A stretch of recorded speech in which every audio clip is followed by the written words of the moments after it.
লেখক বিভূতিভূষণ বন্দ্যোপাধ্যায়ের লেখা আমাটির ভেপুর নবম পরিচ্ছেদ হলো শকুনির ডিম। পরিচ্ছেদটির সহজ ব্যাখ্যা করছি। লেখক পরিচিতি প্রথম পরিচ্ছেদেই দেওয়া হয়েছে। তো প্রিয় ছাত্রছাত্রীরা, নবম পরিচ্ছেদ শকুনির ডিম। এই গল্পে হরিহর রায় ও সর্বজয়ার একমাত্র ছেলে অপু দিদি দুর্গার দেওয়া কড়ি নিয়ে জেলেপাড়ায় যায় খেলতে। কড়ি খেলবার জন্য বেশ কয়েকটি জায়গা ঘুরে শেষ পর্যন্ত বাবুরাম পাড়ুইয়ের বাড়ির কাছে এসে তেঁতুলতলায় অপু দেখতে পায় সেখানে কড়ি খেলার আড্ডা খুব জমেছে। তাতে সে খুব খুশি হয়। কড়ি খেলার আড্ডাতে সব ছেলেরা ছিল জেলেপাড়ার, একমাত্র পটু হলো ব্রাহ্মণ পাড়ার ছেলে। অপুদের বাড়ি থেকে পটুদের বাড়ি অনেক দূর। অপুর চেয়ে পটু বয়সে কিছু ছোট। অপু যেদিন প্রথম প্রসন্ন গুরুমশাইয়ের পাঠশালায় গিয়েছিল সেদিন দেখেছিল পটু শান্তভাবে বসে তালপাতা মুখে পুড়ে চিবোচ্ছিল। অপু গিয়ে পটুকে বলে, কটা কড়ি? পটু কড়ির গেজে বের করে দেখালো। তারপর বলে, 17টা এনেছি, 7টা সোনা গেটে, হেরে গেলে আরও আনবো। পরে সে গেজেটি দেখিয়ে হাসি মুখে বলে, কেমন দেখছিস? গেজেটায় 1 পণ কড়ি ধরে।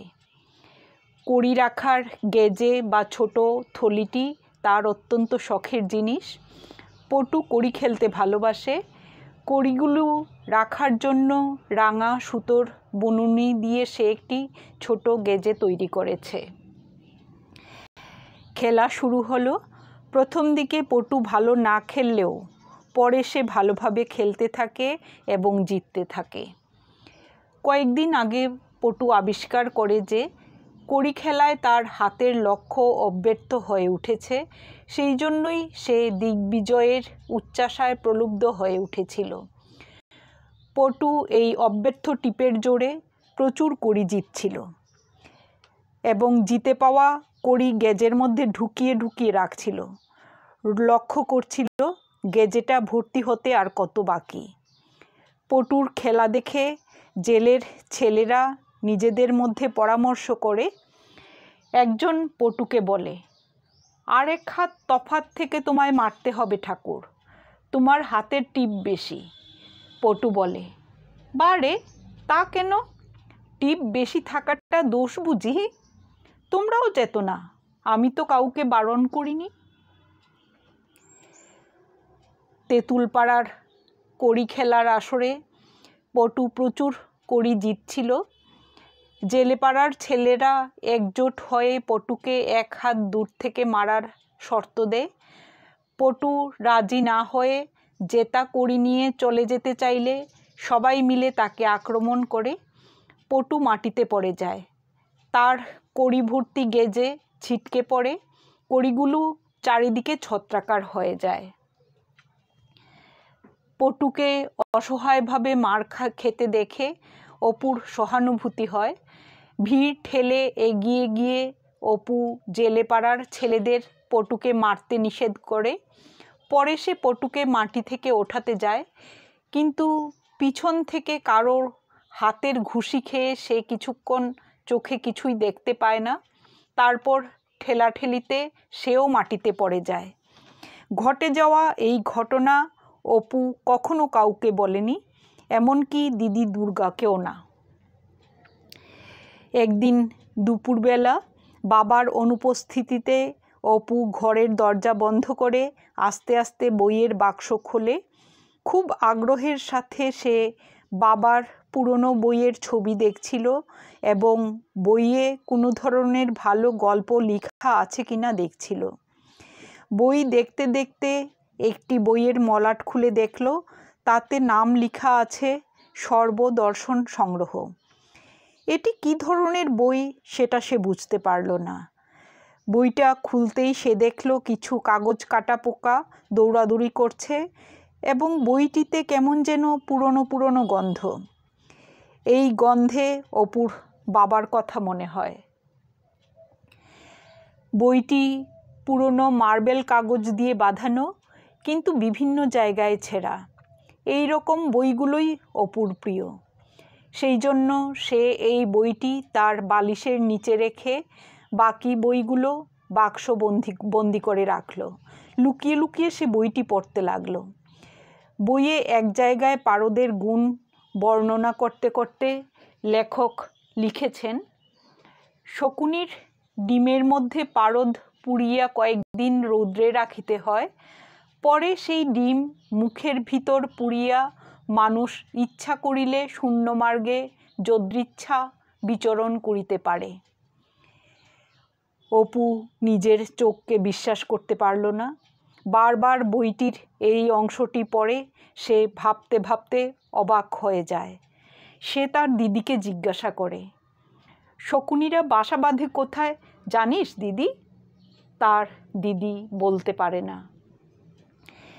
অপু তার পাড়ার ছেলে সতু, নিপু, কিনু, পটল, নেড়া সবাইকে জিজ্ঞেস করে শকুনিরা কোথায় বাসা বাঁধে, কিন্তু কেউই সদুত্তর দিতে পারে না।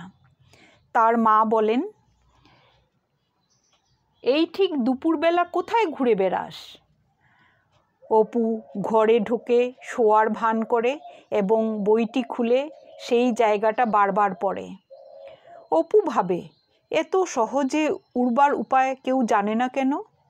হয়তোবা এই বইটি কারোর বাড়িতে নেই, বা বই থাকলেও হয়তো এই জায়গাটা কারুর চোখে পড়েনি। পারদের জন্য তো চিন্তা নেই, সে জানে আয়নার পিছনে পারদ বা পাড়া মাখানো থাকে। একটি ভাঙা আয়না তো বাড়িতেই আছে, কিন্তু শকুনির ডিম এখন সে কোথায় পায়? অবশেষে অপু পাড়ার রাখালকে বলে, তোরা কত মাঠে মাঠে বেড়াস, শকুনির বাসা দেখতে পাস? আমায় যদি একটা শকুনির ডিম এনে দিস, আমি 2 পয়সা দেব। দিন 4 পরে রাখাল তাদের বাড়ির সামনে এসে অপুকে ডেকে তার কোমরের থলি থেকে 2 কালো রঙের ছোট ছোট ডিম বের করে বলে, এই দেখো ঠাকুর, এনেছি। অপু তাড়াতাড়ি হাত বাড়িয়ে বলে, দেখি। পরে আহ্লাদের সঙ্গে ডিমগুলো নাড়িয়ে চাড়িয়ে বলে, শকুনির ডিম ঠিক তো?